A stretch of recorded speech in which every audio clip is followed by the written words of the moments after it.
Hey Siri, start working.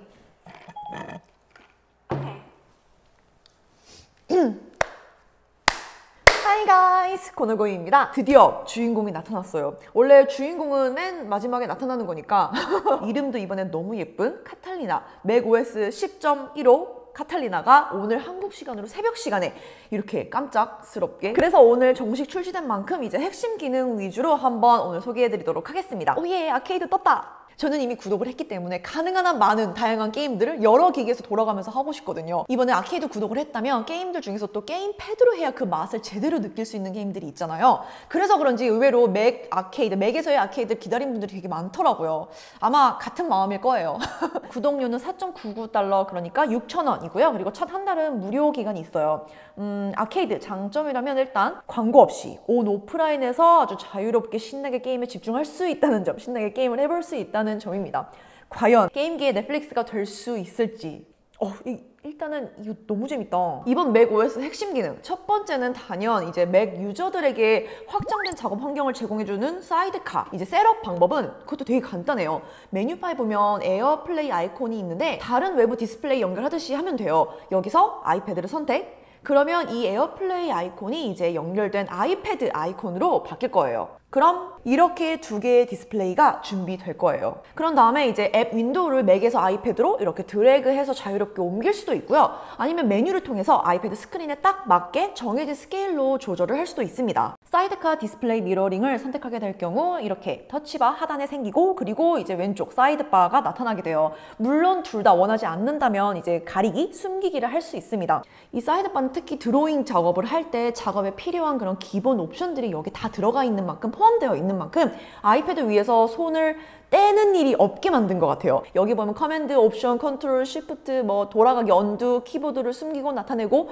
연결 해제까지 여기서 사이드바를 통해서 할 수 있고요. 작업창에 필요한 것들을 이것도 맥북을 통해 이미 익숙한 그 터치바를 활용해서 여기에 데려와서 작업 가능한 부분이 많아요. 아이패드 화면 위에서 터치바를 활용하는 느낌 자체가 굉장히 매력적인데요. 이게 사실 터치바 모델 맥을 사용하고 있는 저도 처음에는 이거를 뭐 어떻게 활용을 하지? 잘 안 쓰게 된다 라고 생각을 했는데, 계속 그냥 쓰다 보니까 알게 모르게 저도 이 터치바를 사용을 하고 있고 이미 익숙해져 있는 부분이 분명히 있어요. 뭐 단골 옵션이 뭐 이런 거죠. 볼륨 끄고 키고 밝기 조절하고, 그리고 예를 들어 파커 프로그램을 실행 중일 때는 여기서 간단한 자르기, 붙이기, 뭐 커서 이동하기, 또 이제 도구를 바꾸고, 이런 것들도 제가 이미 하고 있기 때문에 이렇게 저와 같이 이미 익숙한 분들이라면 훨씬 더 이제 빠르게 적응을 하고 더 쉽게 작업을 할 수 있는 부분이 있을 거예요. 그리고 제스처들 모두 연동이 되는데, 기존에 있던 이미 익숙한 멀티터치 제스처들을 포함해서 이제 또 아이패드 OS에 새롭게 들어온 이제 텍스트 편집 제스처들까지 모두 사이드카에서 지원되는 만큼 여기서도 그대로 이렇게 활용을 할 수 있습니다. 또 이제 사이드카와 아이패드 OS 간의 어떤 스위치 변경도 굉장히 자유롭게 할 수 있는데, 단순히 제가 잘 사용하는 제스처를 이용해서 나갈 수도 있고요. 그리고 다시 또 사이드카로 스위치하고 싶을 때는 아이패드 독을 통해서, 여기 독에 보면은 요 사이드카 아이콘 요게 생겼죠. 요 파란색을 누르면 또 다시 사이드카로 스위치가 됩니다. 한번 이렇게 연결을 해놓으면 마지막으로 사용했던 윈도우, 창, 위치 등등 이런 그대로를 기억을 해줘서 재연결을 했을 경우에 동일하게 다시 나타내 줄 거예요. 이렇게 두 디스플레이 간의 연결은 케이블 없이도 10m 범위 안에서 무선으로 충분히 연결 가능한 만큼 이렇게 옆에 나란히 딱 붙어 있지 않아도 뭐 조금 더 떨어진 편한 의자, 소파에 누워서 작업을 할 수도 있고, 이제 유선으로도 연결하면은 충전까지 가능한 만큼 그렇게도 사용을 할 수 있어요. 이제 얘를 어떻게 잘 활용을 해볼 수 있을까 고민을 해봤을 때, 저는 하나의 앱으로 두 개의 디스플레이에서 많이 그런 방식으로 많이 활용을 하게 될 것 같아요. 가장 대표적인 예가 팝컷. 저에게는 빼놓을 수 없는 편집 프로그램인 파이널 컷 프로에서 이제 편집 작업을 하는 동안, 뭐 예를 들면은 제가 여기서 작업을 하고 있다가 옆에 사람에게 내가 만든 영상을 뭐 초안을 미리 보여주고 싶을 때, 확인받아야 할 때, 이럴 때는 미러링이 아닌 별도 디스플레이로 사용을 하고, 그런 다음에 이제 제가 보여주고 싶은 영상을 여기다가 드래그로 가져다 놓고 여기서 클릭해서 한번 봐봐. 아이패드를 통해서 저의 영상을 보는 동안 저는 그대로 저의 작업을 여기 맥에서 이어나갈 수 있습니다.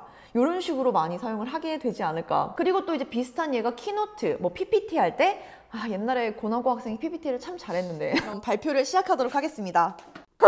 이제 준비한 PPT는 아이패드를 통해서 뭐 교수님이나 혹은 다른 사람, 다른 친구가 그걸 확인할 수 있게 하고요. 그리고 발표자인 저는 맥을 통해서 뭐 노트나 다음 슬라이드를 스캔을 하면서 발표를 하고 이렇게도 활용을 해볼 수 있을 것 같습니다. 이제 맥에서 하던 작업을 세컨드 디스플레이로 옮겨와서 넓혀와서 여기에서는 애플 펜슬이 마치 맥의 마우스 역할도 하고 또 동일하게 입력을 하고 메뉴 컨트롤, 메뉴 클릭도 하고 또 아이패드 위에서 하던 그 방식, 그 작업 그대로 뭐 그림도 그리고 편집, 사진 편집, 수정도 하고 이런 식으로 이 워크스페이스를 엄청나게 확장을 해버렸어요. 너무 아쉽게도 저는 그림을 정말 못 그리고 그림을 그리는 일이 잘 없기 때문에 스크롤을 다운, 업하고 뭐 인터넷 뉴스 클릭하고 뭐 이런 것들 뭐 이제 스튜디오 인테리어를 하면은 그거를 그냥 잠깐 조금 이제 깨작깨작 그려보는 정도, 그 정도의 수준으로만 애플 펜슬을 사용을 하고 있거든요. 하지만 저와 다르게 뭐 어피니티 포토나 프로크리에이터나 이런 어떤 어도비 일러스트레이터 이런 것들을 통해서 이미 펜슬을 통한 많은 작업을 하고 있는 분들이라면 이번 사이드카는 정말 써보면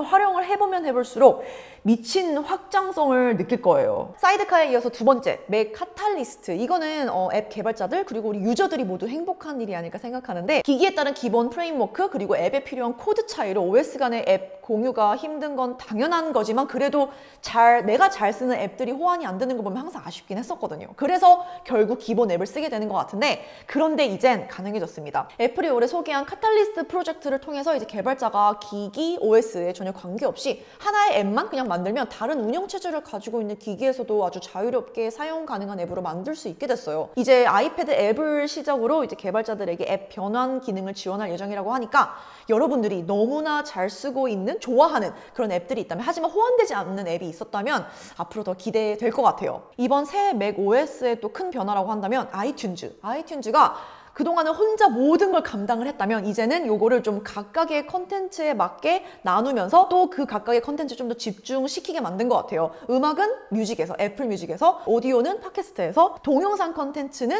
애플 TV 플러스 구독 서비스도 시작되는 만큼 아직 아니에요. 이거 왜 이렇게 안 되는 거야? 보니까 11월 1일부터 이제 본격적으로 시작된다고 하는데, 제가 미리 찜해놓은 것도 많고 이게 다른 곳에는 없는데 이 애플 TV 플러스에 들어온 컨텐츠가 은근히 많더라고요. 그래서 이거 하나하나 구매해서 사려면 또 굉장히 비싸게 느껴져요. 비싼 만큼 구독 서비스를 하려고 11월 1일 기다리고 있어요.